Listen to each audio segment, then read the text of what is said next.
God will save Nigeria is the most popular prayer point in the world today. This is because Nigerians are scattered all over the world, and Nigerians are among the most religious people in the world. It is a general belief that Nigeria needs salvation because corruption has conquered the country. Corruption has made useless and fruitless the potentials of the citizens and the purpose of God for the country. The citizens of Nigeria are groaning helplessly and ignorantly under the yoke of corruption, and they see no salvation in sight. Therefore they congregate in their various places of worship and are disturbing heaven with this popular prayer point. National, denominational, interdenominational, interreligious, and special prayer meetings have all been convened, and more will still be convened for Nigeria.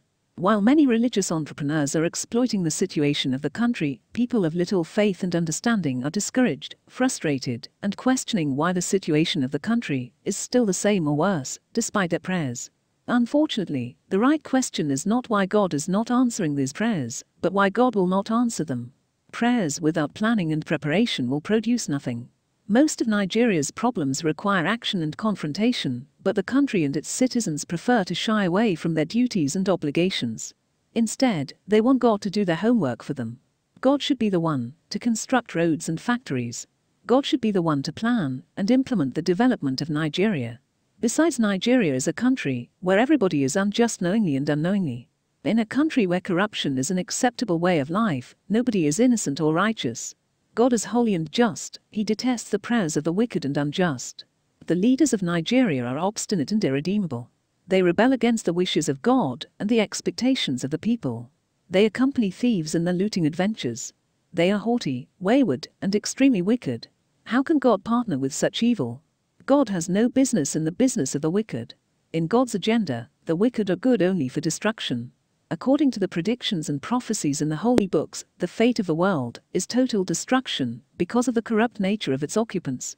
If God is bringing the world to judgment because of corruption, why should Nigeria be exempted? As an individual, it is possible to escape destruction by embracing righteousness and justice. As a nation, it is possible to avert God's wrath by working collectively at justice and righteousness. A man and a nation that desires salvation must fight corruption wholeheartedly to escape the looming destruction. The wages of sin are death, not salvation.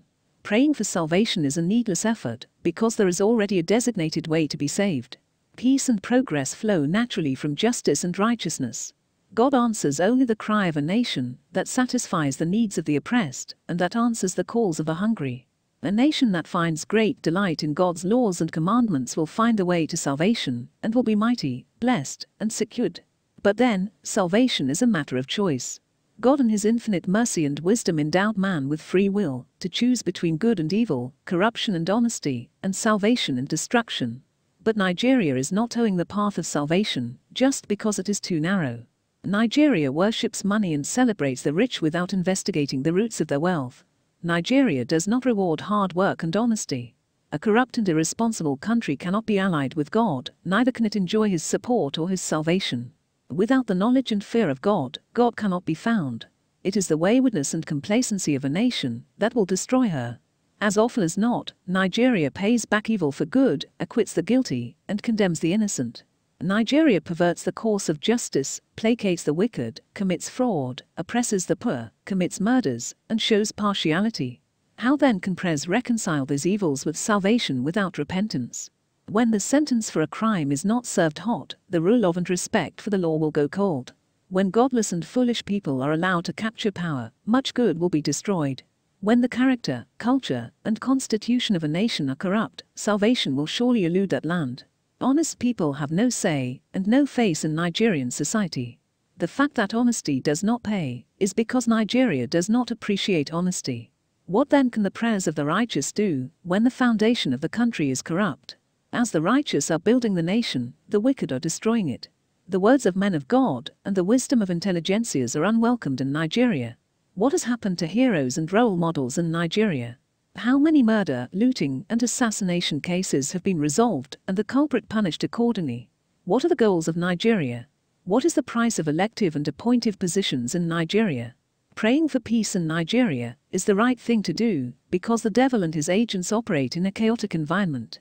However, the project of saving Nigeria is not the responsibility of God alone. The progress and prosperity of a nation are the product of her efforts and prayers. The developed countries are what and where they are today, not because of prayers alone. God is not a Nigerian, and he is not expected to be partial. He has not saved other countries, not even the nation of Israel. Why would Nigeria be an exemption? Nigeria needs a good and practical developmental plan that will feature human resources development, rule of law, equal rights, accountability, meritocracy, and justice. Nigeria needs citizens that will not only pray for peace, but work for the progress of the country. Nigeria needs leaders that will elevate the country above their personal ego, religious duties, party politics, and tribal sentiments. These are the answers to the prayers of Nigerians. These are the ways to salvation. Thank you for listening. Please like, share, and subscribe to this channel.